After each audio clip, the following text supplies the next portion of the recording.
नमस्कार, आप देख रहे हैं सौदा खरा खरा और मैं हूं आपके साथ सुमित कुमार।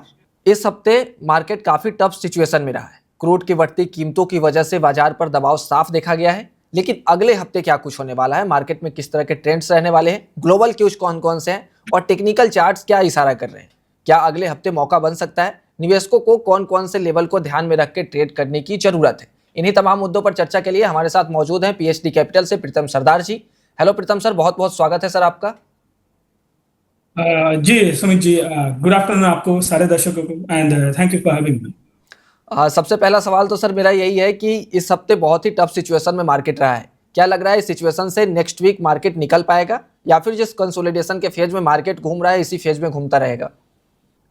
तो देखिए, अगर निफ्टी 50 की बात करें एंड ओवरऑल जो ग्लोबल लेवल्स, ग्लोबल जो डेवलपमेंट्स है, इसकी अगर बात करें तो अभी देखिए, सबसे पहले तो यूएस बॉन्ड यील्ड अगर आप देखेंगे तो वहां पे आपको 10 इयर्स का जो बॉन्ड यील्ड है 4.7% के आसपास वापस से उछलता उछलता हुआ दिखाई दिया। एंड जो 30 ईयर बॉन्ड यील्ड है वो भी 5% से ऊपर अभी चल रहा है। 5.33 का हाई लगा था, थोड़ा डिप दिखाई दिया वापस से उसी लेवल पे। एंड बीच में जो यूएस ट्रेजरी का जो स्टांस था कि चलो 4 मिलियन एंड उससे भी ज्यादा, हाल ही में जो अपडेट आया है कि इससे भी ज्यादा बॉन्ड बायबैक करने वाला है यूएस गवर्नमेंट। लेकिन ऐसा लगता है कि जो इन्वेस्टर्स है यूएस डेब्ट मार्केट में, वो इन चीजों को ना ज्यादा सीरियसली नहीं ले रहा है एंड इस पे भरोसा नहीं हो रहा है। एंड अगर बात करें तो कौन सा वो कंट्री है जो यूएस डेब्ट मार्केट का सबसे बड़ा क्लाइंट है, तो वो होगा आपको जापान एंड चाइना। चाइना तो बहुत पहले से यूएस बॉन्ड को डंप करना शुरू कर चुका है एंड रिसेंटली जापान भी डंप करना शुरू कर दिया। हम देखेंगे जापान का इंटरेस्ट रेट इतना कम है, तो ज्यादातर ग्लोबली जितना पैसा आपको घूमते हुए दिखाई देता है उसमें जापान का अब जो करेंसी है इसका एक बड़ा रोल रहता है। अगर ओके। जापान अपना रेट अगर यहाँ से धीरे धीरे बढ़ाता है तो वो यूएस मार्केट के लिए भी एक प्रेशर का काम करता है। ऊपर से ओके। देखेंगे क्योंकि इतना जो सेल ऑफ आ रहा है यूएस बॉन्ड मार्केट में, उसका अब डॉलर क्योंकि रिजर्व करेंसी अभी भी है, तो इसका जो खामियाजा है वो सारे ओवरऑल आप ग्लोबल जो कंट्रीज है, डेवलपिंग कंट्रीज है, यहाँ पे आपको देखने को मिलेगा। एंड इसीलिए आप देखेंगे इंडियन मार्केट में भी मुझे लगता है कि यहाँ पे आपको रेंज बाउंड ही ट्रेड करता हुआ नजर आएगा। 24,300 के लेवल पे आपको 300, 400, 500 तीन लेवल पे ओके। आपको दिखाई देगा एक हेवी कॉल राइटिंग होते हुए। And okay. मुझे लगता है कि 24,000 एंड 24,300 एंड 350 के बीच में ही निफ्टी आपको ट्रेड करता हुआ दिखाई देगा शॉर्ट टर्म में। जी ओके, मतलब शॉर्ट टर्म में कंसोलिडेशन का फेज ही रहने की उम्मीद है। अगर सर बात करें ट्रेडर के लिए तो कौन कौन से लेवल अहम है जिनको ध्यान में रख करके ट्रेड करना चाहिए, निफ्टी और बैंक निफ्टी दोनों के लिए? जी, जैसा मैंने कहा, निफ्टी में 24,000 का सपोर्ट अगर ये टूटता है तो फिर आपको 23,800 तक आपको निफ्टी गिरता हुआ दिखाई देगा। एंड बैंक निफ्टी की बात, अच्छा, और एंड रेजिस्टेंस की बात करें तो 24,300 ये एक अहम रेजिस्टेंस बनता हुआ दिखाई दे रहा है। 24,300 एंड उसके बाद अगर ये क्रॉस होता है तो ये पूरा जोन रहेगा आपका 24,300 से 24,600 तक। तो ओके। ये जोन आपको ध्यान रखना चाहिए। बैंक निफ्टी में बात करूं तो 57,950, 57,000, 58,200, ये दो जोन जो मुझे दिखाई दे रहा है रेजिस्टेंस के तौर पे। एंड जब तक बैंक निफ्टी 57,000 नहीं टूटता है तब तक मुझे भी लगता है इसी जोन पे, 57,000 से 58,000, इसी जोन के बीच में बैंक निफ्टी भी आपको ट्रेड करता हुआ दिखाई देगा। अगर 57,000 टूटता है तो फिर 56,600, 500 के आसपास आपको बैंक निफ्टी भी टेस्ट करता हुआ दिखाई दे सकता है। ओके, अगर सर सेक्टोरल एनालिसिस को देखें तो नेक्स्ट वीक के लिए कौन सा सेक्टर आपको मजबूत दिखाई दे रहा है चार्ट के नजरिए से अगर देखें तो, और फंडामेंटली भी बताइएगा क्योंकि आप दोनों को अच्छी तरह से समझते हैं। तो इन दोनों से निवेशकों को फायदा भी होता है, तो इसलिए दोनों नजरिए से बताइए, फंडामेंटल और चार्ट दोनों तरीकों से कौन सा सेक्टर आपको अच्छा लग रहा है नेक्स्ट वीक के लिए? जी, अभी देखिए, आज के सेशन में आप देखेंगे मेटल में थोड़ा एक रैली चल रहा है, और वो भी क्योंकि गोल्ड एंड सारे जो देखिए डेप्थ जो भी पेपर एसेट है, यहाँ पे अगर कुछ दिक्कतें आता है तो मेटल के बढ़ने का चांसेस थोड़ा ज्यादा हो जाता है। एंड ऊपर से भी आप देखेंगे इक्विटी मार्केट ये कोई बेंचमार्क नहीं, जो बेंचमार्क है वो बॉन्ड मार्केट ही है। बॉन्ड मार्केट में ऐसा कुछ होता है एंड इक्विटी मार्केट में भी आपको कंफ्यूजिंग स्टेट ही दिखाई देगा एंड ये पूरे ग्लोबल लेवल पे आपको दिखाई देगा। तो इसीलिए आप देखेंगे मेटल में थोड़ा रैली आता हुआ। लेकिन अगर मैं बात करूं कि किस सेक्टर में आपको रहना चाहिए, तो मेरा यहाँ पे सलाह रहेगा कि सेक्टर स्पेसिफिक ना जाके आप स्टॉक स्पेसिफिक जाएं तो शायद आप ज्यादा सेफ रहेंगे। क्योंकि यहाँ पे सेक्टर वाइज देखेंगे तो कोई एक सेक्टर में सारा काउंटर्स या फिर ज्यादातर काउंटर्स में मूव आ रहा है, ऐसा भी मैं देख नहीं पा रहा हूँ। एंड अभी अभी देखेंगे फार्मा जो एक सेक्टर है, ये काउंटर में अभी तो थोड़ा एक सुस्ती जैसा नजर आ रहा है, लेकिन मुझे लगता है कि फार्मा काउंटर पूरा साल आपको चलता हुआ दिखाई देगा। तो कभी भी यहाँ पे जैसे कि टोरेंट फार्मा, आप औरोबिंदो फार्मा, ऐसा बहुत सारा अच्छा अच्छा काउंटर से जहां पे डिप में आपको खरीदने का सलाह रहेगा। एंड स्टॉक स्पेसिफिक रहेंगे तो इस मार्केट में आपका आपका पोजीशन सही रखने का एंड लॉस ना होने का चांसेस आपका ज्यादा बढ़ जाता है जी। ओके, स्टॉक स्पेसिफिक भी आएंगे सर, उस पर भी बात करेंगे, लेकिन फिलहाल सर सेक्टोरल इंडाइसेस को समझ लेते हैं थोड़ा। निफ्टी आईटी में सर हमें देखने को मिल रहा है कि 2.5% के आसपास की गिरावट देखी गई है पूरे अगर ओवरऑल वीक को देखें तो अभी तक का। क्या लग रहा है सर नेक्स्ट वीक के लिए क्या रेंज रहने वाला है आईटी को लेकर के?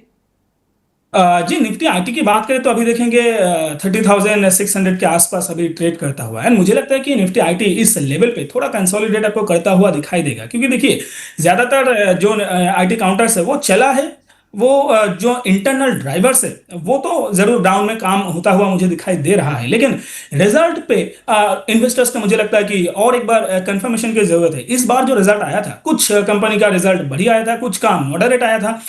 तो ये जो आईटी काउंटर में ये जो थोड़ा कंफ्यूजिंग स्टेट है, ये एक चीज रहेगा। और लेकिन नीचे से जो बॉटम बना के ऊपर आया है, ये थोड़ा ग्लोबल भी आप देखेंगे तो Taiwan and KOSPI US market में जो सेमीकंडक्टर में जो सेल ऑफ आया था, उसके वजह से आप देखेंगे इंडियन आईटी मार्केट में इतना रैली आया था ना। मुझे लगता है कि अभी जो निफ्टी आईटी है वो 200 डीएमए पे रेजिस्टेंस लेता हुआ दिखाई दे रहा है।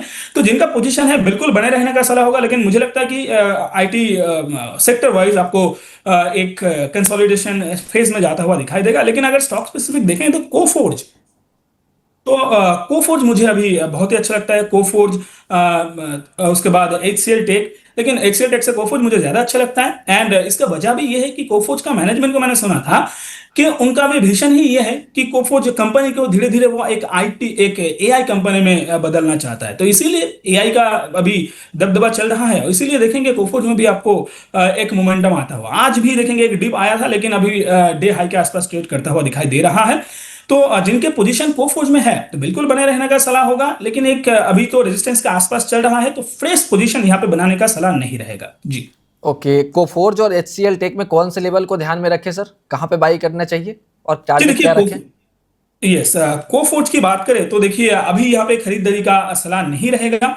एंड एचसीएल की, क्योंकि देखिए कोफोर्ज में अभी यहाँ पे एक ट्रिपल टॉप जैसा बनता हुआ दिखाई दिया है।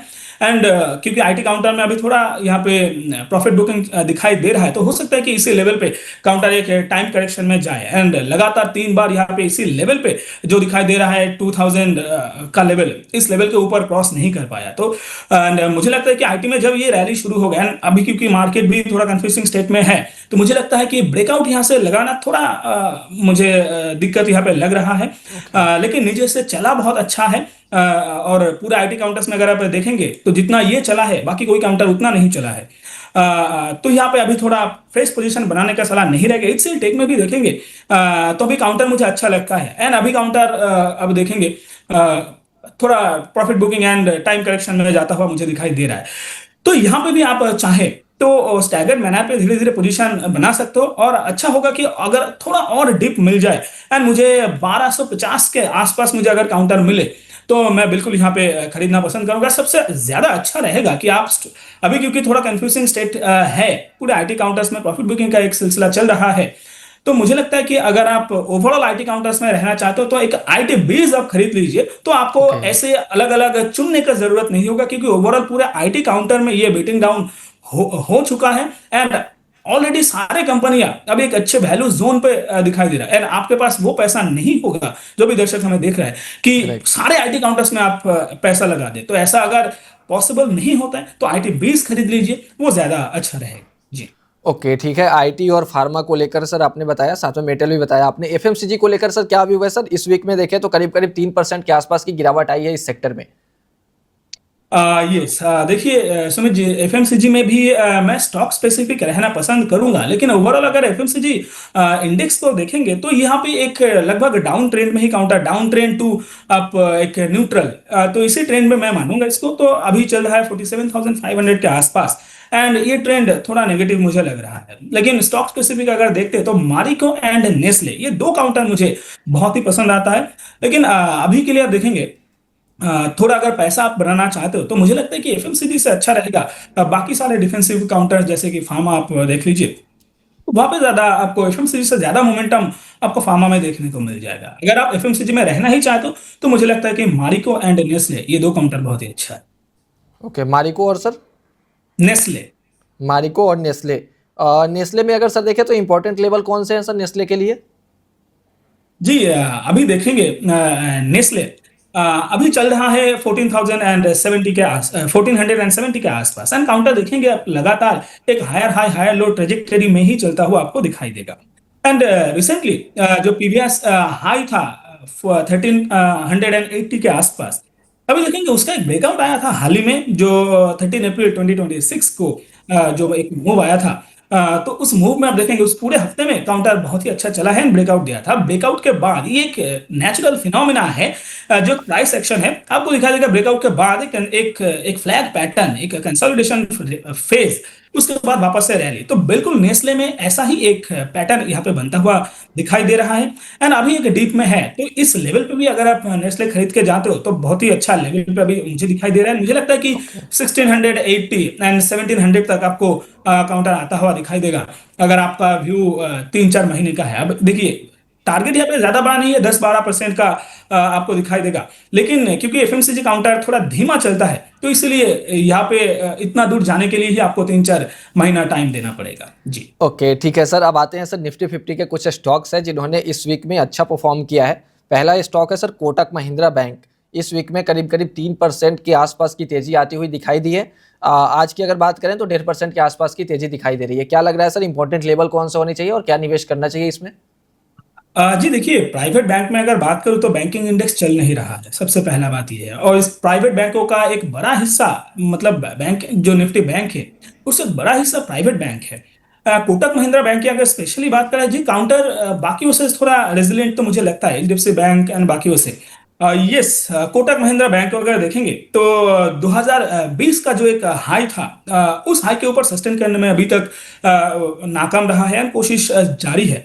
अब लेकिन देखिए काउंटर अभी एक टाइम करेक्शन में है, एंड ओवरऑल देखेंगे बैंकिंग इंडेक्स भी चल नहीं रहा है। तो मुझे लगता है कि अगर आप मोमेंटम चेस कर रहे हो तो कोटक महिंद्रा आपको वो मोमेंटम नहीं दे सकता। लेकिन हाँ, बाकी जो बैंकिंग काउंटर से प्राइवेट बैंक्स, उसके मुकाबले कोटक मुझे लार्ज कैप के अगर बात करूं तो कोटक मुझे ज्यादा रेसिलिएंट दिखाई दे रहा है। तो धीरे धीरे आप स्टैगर्ड मैनर पर बाय जरूर करके जा सकते हो, लेकिन बड़ा मोमेंटम आने के लिए 450 के ऊपर कोटक महिंद्रा को सस्टेन करना सबसे जरूरी है। जब तक इसके ऊपर सस्टेन नहीं होता तब तक मुझे लगता है कि कोटक महिंद्रा में बड़ा मोमेंटम आना पॉसिबल नहीं है। और अगर प्राइवेट स्पेस में ही आप रहना चाहते हो तो ऐसा बहुत आपको mid cap and small cap counter आपको दिखेगा जो प्राइवेट बैंक में आता है, एंड साथ में यहाँ पे मोमेंटम भी आता हुआ दिखाई दे रहा है। जैसे कि आपको दिखाई देगा कर्नाटका बैंक, आरबीएल बैंक। तो ये दो बैंक भी मुझे बहुत पसंद है प्राइवेट काउंटर्स में। अच्छा, जी आरबीएल बैंक को लेकर सर क्या व्यू है आपका? चार्ट क्या बता रहा है सर? अभी देखा हमने कि 22 वीक हाई उसने टच किया था। क्या बता रहा है सर चार्ट सर?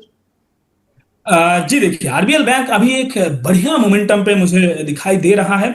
एक रेजिस्टेंस अभी जोन के आसपास है जो लगभग 400 के आसपास है। ये रेजिस्टेंस जोन अगर काउंटर क्रॉस कर लेता है तो मुझे दिखाई दे रहा है काउंटर ऑल टाइम हाई जाने के लिए। एंड जो हाई लगा था लगभग 2019 को, जो 700 के आसपास है, मुझे लगता है कि अगर ये 400 के जोन एक बार काउंटर सस्टेन कर लेता है तो धीरे धीरे ये काउंटर आपको 700 तक भी आता हुआ दिखाई देगा। अभी बहुत बढ़िया मोमेंटम में हमारा रिकमेंडेशन भी था। हाल ही में हमने प्रॉफिट बुकिंग कराया पार्शियली, एंड अभी भी हमारे कवरेज पे है। और जिनके पास है बिल्कुल यहाँ पे बने रहिए। अगर फ्रेश खरीदारी आप करना चाहते हो तो थोड़ा इस लेवल पे रिस्की लग रहा है। 400 के ऊपर से अगर काउंटर सस्टेन करता है तो फिर आप एक बार यहाँ पे मोमेंटम चेस बिल्कुल आप करके जा सकते हो। जी ओके, ठीक है। अब सर आते हैं कुछ ट्रेंडिंग स्टॉक पे जो इस वीक में काफ़ी ज़्यादा ट्रेंडिंग रहे हैं। पहला सर है एमसीएक्स। अच्छा खासा रिटर्न आता हुआ दिखाई दिया है सर। क्या लग रहा है सर, कौन सा टेक्निकल लेवल अहम है सर इसमें? जी अगर देखिए प्लेटफॉर्म बिजनेसेस की बात करें तो अभी देखिए एमसीएक्स, बीएसई एंड एनएसई अगर लिस्ट होता है, जो एक न्यूज़ चल रहा है कि एनएसई भी लिस्ट होने वाला है, तो देखिए पूरे प्लेटफॉर्म बिजनेस में ना हम पॉजिटिव है। पूरे पीएचडी कैपिटल से हम पूरे प्लेटफॉर्म बिजनेस में पॉजिटिव है। वो इसीलिए क्योंकि देखिए अब इंडियन मार्केट में देखिए स्टॉक मार्केट का जो पेनिट्रेशन है वो अभी तक उतना ज्यादा नहीं है। कुछ टायर 1, टायर 2, टायर 3 सिटीज में लोग अवेयर है स्टॉक मार्केट के लिए, लेकिन ज्यादातर आप देखेंगे जो जनता है वो स्टॉक मार्केट से दूरी रहता है। अब जो एएमसी काउंटर्स है, एएमसीज है, वो भी यहाँ पे आपको फायदा आता हुआ दिखाई देंगे उन सारे काउंटर्स में। तो जिनका लॉन्ग टर्म का व्यू है वो बिल्कुल कोई भी बीएससी कह लीजिए, एम6 कह लीजिए, यहाँ पे लॉन्ग टर्म में बने रहिए, कोई मोमेंटम चेस करने की जरूरत नहीं है। एक बार पोर्टफोलियो में ओके। लीजिए, कभी भी आपको यहाँ पे डिप मिले, हर डिप में आप एक बार बाय करके आपके पोर्टफोलियो का हिस्सा बनाइए। कोई मोमेंटम कुछ नहीं है, बस इसको होल्ड कीजिए। आगे जाके आपको सारे प्लेटफॉर्म बिजनेसेस, एएमसीज, ये आपको बहुत मुनाफा कमा के दे सकता है। ओके, और सर बीएससी को लेकर के सर क्या व्यू है? ब्रोकरेज हाउसेस ने इसको डाउनग्रेड किया है, टारगेट इसका करीब करीब 2900-3000 के आसपास का टारगेट दिया है ब्रोकरेज हाउसेस ने। क्या लग रहा है सर, चार्ट क्या बता रहा है? यस, अब देखिए बीएससी बहुत ही अच्छा चला हुआ है, और इतना अच्छा चलने के बाद एक डिप भी आपको जरूरी होता है, राइट, ताकि लोग भी थोड़ा पोजीशन बनाने का मौका मिले उनको। अब देखिए बीएससी में हम 2400 एंड उसके आसपास से हम यहाँ पे कवरेज में था, और हमने क्लाइंटों को लगभग 4000 के आसपास हमने प्रॉफिट बुक कराया, लगभग हाई के आसपास। एंड अभी 3300 के आसपास चल रहा है। मुझे लगता है कि ये डिप आपको 3250, 200 तक कंटिन्यू होता हुआ दिखाई देगा। एंड उस लेवल पे अगर काउंटर आपको एक टाइम करेक्शन में जाता हुआ दिखे, एंड वहां पे एक बॉटम अगर बनता हुआ दिखे, तो बिल्कुल यहाँ पे भी आप धीरे धीरे स्टैगर्ड मैनर पे पोजीशन बनाने का सलाह रहेगा। एंड ये थोड़ा बीएससी में थोड़ा क्योंकि एनएससी का लिस्टिंग का एक रूमर्स चल रहा है, थोड़ा न्यूज़ चल रहा है, तो इसीलिए ये जो डीप है थोड़ा गहरा होता हुआ आपको दिखाई दे रहा है। अब लेकिन मुझे नहीं लगता कि बीएससी काउंटर फंडामेंटली खराब है। तो मुझे लगता है कि आपको भी यहाँ पे कभी भी मौका मिले तो यहाँ पे खरीदने का हमारा सलाह रहेगा। बस इस लेवल पे नहीं, थोड़ा वेट कीजिए, देखिए काउंटर 3200 के आसपास आके अगर एक बार बॉटम बनाता है तो फिर धीरे धीरे स्टैगर्ड मैनर पे आप खरीदने बिल्कुल खरीद सकते हैं। ओके, अब आते हैं सर, कुछ और ट्रेंडिंग स्टॉक है सर, जिसमें अगर देखें तो गोल्ड, पहले गोल्ड वाला बात कर लेते हैं, फिर इथेनॉल पे आएंगे सर। गोल्ड पे बात सर ये कर लेते हैं कि गोल्ड की प्राइसेस हाई होती दिखाई दे रही है, तो इस बीच मन्नापुरम फाइनेंस, मुथूट फाइनेंस, इन सारे शेयरों में तेजी आती हुई दिखाई दे रही है। आपको क्या लगता है सर, इन दोनों शेयरों में बेहतर कौन सा है? चार्ट कौन सा शेयर को बेहतर मार्क कर पा रहा है? जी देखिए, मुझे मनप्पुरम फाइनेंस ज़्यादा पसंद आता है, उससे भी अच्छा अभी मुझे एबी कैपिटल लग रहा है। अब देखिए जो भी गोल्ड फाइनेंसिंग काउंटर्स है, गोल्ड में अभी एक ये मोमेंटम आपको जारी रहते हुए दिखाई देगा। एंड गोल्ड में जब तक ये मोमेंटम जारी है तो तब तक जो भी फाइनेंसिंग कंपनी है जो गोल्ड फाइनेंस करता है, वहाँ पे भी आपको ये मोमेंटम आता हुआ दिखाई देगा। एंड मनप्पुरम फाइनेंस आज भी देखेंगे, कल भी एक एक डीप से एक बाइंग आता हुआ दिखाई दिया, एंड आज उसका फॉलोअप भी आपको दिखाई दे रहा है। तो मुझे लगता है कि जिस लेवल पे अभी चल रहा है ये, क्योंकि काउंटर एक डिप में भी है, तो यहाँ पे आप बिल्कुल एक खरीदारी करके जा सकते हो। एंड काउंटर लगातार higher high higher low trajectory में ट्रेड भी करता हुआ दिखाई दे रहा है। तो ये काउंटर मुझे फंडामेंटली भी बहुत अच्छा लगता है, एंड टेक्निकली भी बहुत अच्छा लगता है। एबी कैपिटल यहाँ पे हमारा रिकमेंडेशन भी रहा है। एबी कैपिटल भी देखेंगे तो एक न्यूज आया था कि इन्होंने अभी 1000 स्टोर्स खोलने वाले हैं पूरे पैन इंडिया। एंड क्योंकि देखिए अभी counter already all time high के आसपास ट्रेड कर रहा है, एंड ये एक न्यूज, और वो गोल्ड फाइनेंसिंग का बिजनेस में भी अभी आने वाला है। तो मुझे लगता है कि ये काउंटर मुझे मनप्पुरम फाइनेंस से भी ज्यादा अच्छा लगता है। एंड शॉर्ट टर्म में भी अगर आप यहाँ पे एक पोजीशन बना के जाते हो तो मुझे लगता है कि 450 तक आपको शॉर्ट टर्म में भी काउंटर आता हुआ दिखाई देगा जी। ओके ठीक है सर, अब एक छोटा सा व्यू दे दीजिए सर, शुगर वाले स्टॉक्स को लेकर के। कौन सा स्टॉक अच्छा लगता है सर आपको? बलरामपुर चीनी, रेणुका शुगर, या ईआईडी पैरी? जी देखिए, बलरामपुर चीनी एक भी मुझे ज्यादा अच्छा लगता है, लेकिन अभी देखिए कल भी काउंटर देखेंगे एक बढ़िया रैली पे था, एंड आज थोड़ा प्रॉफिट बुकिंग यहाँ पे आता हुआ दिखाई दिया। एंड बाकी सिर्फ बलरामपुर चीनी ही नहीं, देखिए शुगर जो इंडस्ट्री है ये एक साइक्लिकल इंडस्ट्री है। तो जब चलता है बहुत अच्छा चलता है, लेकिन जब नहीं चलता तब बहुत डिप में भी आ जाता है। तो जब और ये स्पेशली शुगर जो इंडस्ट्री है, ये स्पेशली फेस्टिव सीजन से पहले पहले पीक अक्सर बनता हुआ यहाँ पे दिखाई देता है। और अभी देखिए लगभग 1-2 महीना ही बाकी है फेस्टिव सीजन का। तो मुझे लगता है कि अगर यहाँ पे पीक अगर बनता हुआ दिखाई देगा, एंड मेरा सलाह रहेगा इस लेवल पे तो बिल्कुल शुगर इंडस्ट्रीज पे आपको पोजीशन नहीं बनाना चाहिए।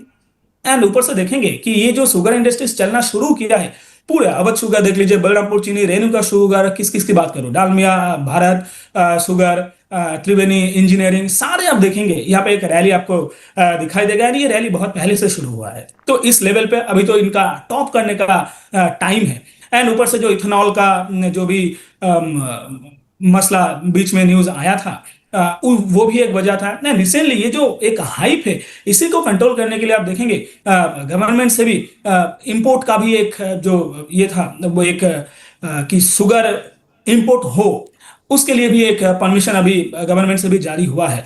एंड ये बेसिकली शुगर की प्राइस को कंट्रोल करने के लिए। तो इसीलिए आप देखेंगे उसी न्यूज के चलते, क्योंकि इंपोर्ट होगा तो यहाँ पे जो डोमेस्टिक कंपनी है उनके लिए थोड़ा ये दिक्कत होता है, तो इसीलिए आज शुगर कंपनी में आपको एक प्रॉफिट बुकिंग दिखता आता हुआ दिखाई दे रहा है। तो मुझे लगता है कि देखिए अभी शुगर कंपनी में अगर डिप मिलता है एंड वहां पे बॉटम अगर बनता हुआ दिखाई दे रहा है, लेकिन डिप में आता है एक राउंडिंग बॉटम पैटर्न अगर आपको बनता हुआ दिखाई दे रहा है, तो फिर आप वहां पे इन्वेस्ट कीजिए। एंड मुझे लगता है कि अभी थोड़ा दूर रहेंगे तो ज्यादा अच्छा रहेगा, क्योंकि यही सीजन है शुगर कंपनियों का पिक करने का। जी ओके ठीक है सर, अब आते हैं सर आपके फेवरेट स्टॉक पर। मार्केट तो बहुत टफ है, लेकिन इसके बावजूद भी सर आपके फेवरेट स्टॉक्स कौन से हैं जहां पर मुनाफा बनाया जा सकता है नेक्स्ट वीक के लिए? जी अभी देखेंगे मुझे दिल लीला, एक दिल लीला पैलेस होटल एंड रिसोर्ट, ये काउंटर हमें बहुत ही अच्छा लग रहा है। वैसे एक दो तीन स्टॉक मुझे इस टाइम पे भी पसंद आ रहा है। तो द लीला पैलेस अगर आप देखेंगे तो काउंटर कल भी एक अच्छा मोमेंटम में था एंड आज भी यहाँ पे फॉलोअप आता हुआ दिखाई दे रहा है, 4% तक चला हुआ है। तो कभी भी यहाँ पे एक बार आपको डिप मिलता है। अब देखेंगे आईपीओ के बाद से काउंटर एक टाइम करेक्शन में था, फिर वहां पे एक ब्रेकआउट आया एंड ब्रेकआउट आने के बाद एक फ्लैट पैटर्न बना के वापस से उसका ब्रेकआउट आ रहा है एंड मोमेंटम दिखाई दे रहा है। एंड देखिए ये एक पैटर्न होता है फ्लैट पैटर्न, ये एक स्ट्रक्चरल ब्रेकआउट है और मुझे लगता है कि काउंटर आपको और भी ऊपर आता हुआ दिखाई देगा। लेकिन अभी इस लेवल पे लेना थोड़ा मुश्किल हो जाएगा। तो अगर कभी भी यहाँ पे आपको थोड़ा डिप मिलता है, हम यहाँ पे लगभग 500 के लेवल से बुलिश थे और ऑलरेडी एक्टिव ये कॉल है, हमारे क्लाइंट को भी ये दिया हुआ है। मुझे लगता है कि 600 शॉर्ट टर्म में आपको आता हुआ दिखाई देगा। कभी भी यहाँ पे एक डिप मिले तो बिल्कुल आप यहाँ पे खरीदारी करके जा सकते हो। दूसरा काउंटर मुझे बहुत अच्छा लगता है, वो है Dixon technology. Okay Dixon technology देखेंगे ईएमएस काउंटर से आता है एंड जब तक ये गवर्नमेंट का पुश यहाँ पे रहेगा, एंड गवर्नमेंट का पुश यहाँ पे ऑलरेडी है। अब देखेंगे डेटा सेंटर, ईएमएस जो इलेक्ट्रॉनिक मैन्युफैक्चरर है, जो सेमीकंडक्टर थीम से रिलेटेड है, एंड इसके साथ साथ आप देखेंगे वाटर रिलेटेड, क्योंकि डेटा सेंटर एंड जो इथेनॉल में भी वाटर बहुत ज्यादा लगता है। तो ये सारा जो अलाइड काउंटर्स है, मुझे लगता है कि यहाँ पे आपको मोमेंटम कंटिन्यू होता हुआ दिखाई देगा। एंड ओके डिक्सन टेक अभी देखेंगे एक टॉप बना था लगभग 17 जुलाई के आसपास, एंड उस जो टाइट रेंज अभी बनता हुआ दिखाई दिया था, उसका ब्रेकआउट कल आया था एंड आज भी लगभग वो एक फॉलोअप आता हुआ आपको दिखाई दे रहा है। मुझे लगता है कि डिक्सन टेक्नोलॉजी भी आपको ऑल टाइम हाई आता हुआ दिखाई देगा धीरे धीरे। इस लेवल पे भी आप इसको खरीद के जा सकते हो। हमने लगभग काउंटर को 10,800 के लेवल से हमने हमारे कवरेज पे है, क्लाइंटों को हमने ऑलरेडी प्रॉफिट बुक करा दिया। बहुत सारे मीडिया चैनल में हमारा रिकमेंडेशन भी रहा है।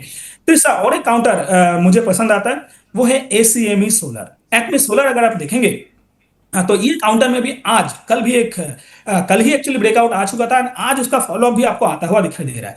देखिए गवर्नमेंट का पुश रिन्यूएबल एनर्जी में भी आपको दिखाई देगा, इसीलिए ऐसे ही सोलर भी आप देखेंगे यहाँ पे एक ब्रेकआउट आता हुआ एंड एक स्ट्रक्चरल यहाँ पे higher high higher low trajectory आपको दिखाई देगा। रिसेंटली ब्रेकआउट आया था 390 का जो लेवल है 1995 का, उसका ब्रेकआउट आया है। मुझे लगता है कि ये काउंटर आपको 500 एंड 550 तक भी आपको आता हुआ दिखाई देगा। कभी भी यहाँ पे एक डिप मिलता है, अभी रिस्क रिवॉर्ड रेशियो थोड़ा सही नहीं बैठ रहा है, तो यहाँ पे एक बार डिप के लिए वेट कीजिए। कभी भी डिप मिलता है तो वहां पे आपको खरीदारी करने का सलाह रहेगा। जी ओके ठीक है सर, आपने बताया सर नेक्स्ट वीक के लिए टारगेट क्या होंगे, ट्रेडर्स के लिए ही बताया और निवेशकों के लिए कि किस तरह से निवेश करना है। Thank you very much sir, आपने वक्त निकाला हमारे दर्शकों के लिए। जाने के पहले सर डिस्क्लेमर एक बार दे दीजिए प्लीज। जी जो भी काउंटर्स एंड इंस्ट्रूमेंट्स लेके आज मैंने डिस्कस किया है, ये मेरा या तो पीएचडी कैपिटल के पर्सनल पोर्टफोलियो में नहीं है। नो कॉन्फ्लिक्ट ऑफ इंटरेस्ट हो सकता है कि क्लाइंटों के पास हो, एंड अलग अलग मीडिया चैनल में रिकमेंडेशन भी हो सकता है।